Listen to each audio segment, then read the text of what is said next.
രഞ്ജി ട്രോഫിയിലെ കേരളവും ഉത്തർപ്രദേശും തമ്മിൽ നടന്ന മത്സരം സമനിലയിൽ അവസാനിച്ചു.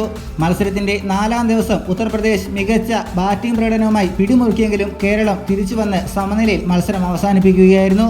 മത്സരത്തിൽ 4 ദിവസവും കൃത്യമായ ആധിപത്യം പുലർത്തിയാണ് ഉത്തർപ്രദേശ് മികവ് പുലർത്തിയത്. കേരള ബാറ്റിംഗ് നിരയിൽ സഞ്ജു സാംസൺ അടക്കമുള്ള താരങ്ങളുണ്ടായിട്ടും ഉത്തർപ്രദേശിനെതിരെ മത്സരത്തിന്റെ ഭൂരിഭാഗം നിമിഷങ്ങളിലും പിടിച്ചു നിൽക്കാൻ കേരളത്തിന് സാധിച്ചില്ല. അതിനാൽ തന്നെ സമനില എന്നത് കേരളത്തിന് വലിയ ആശ്വാസമാണ് ഉണ്ടാക്കിയിരിക്കുന്നത്. മത്സരത്തിൽ ടോസ് നേടിയ ഉത്തർപ്രദേശ് ബാറ്റിംഗ് തിരഞ്ഞെടുക്കുകയായിരുന്നു.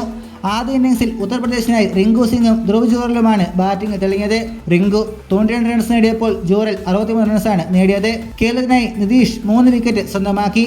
മറുപടി ബാറ്റിംഗ് ഇറങ്ങിയ കേരളത്തിന് തുടക്കം മുതൽ പണിപാളി. നായകൻ സഞ്ജു സാംസൺ അടക്കം മികച്ച തുടക്കങ്ങൾ മുതലാക്കാതെ മടങ്ങിയതോടെ കേരളം പതുങ്ങി. എന്നാൽ 74 റൺസ് എടുത്ത വിഷ്ണു വിനോദ് കേരളത്തിനായി ക്രീസിൽ പിടിച്ചു നിന്നു. ഇങ്ങനെ ആദ്യ ഇന്നിംഗ്സിൽ 243 റൺ സ്കോർ കേരളം സ്വന്തമാക്കുകയായിരുന്നു. 2ാം ഇന്നിംഗ്സിന്റെ തുടക്കത്തിൽ വിക്കറ്റുകൾ നഷ്ടമായെങ്കിലും കേരളത്തിനായി രോഹൻ കുന്നമൽ പിടിച്ചു നിന്നു.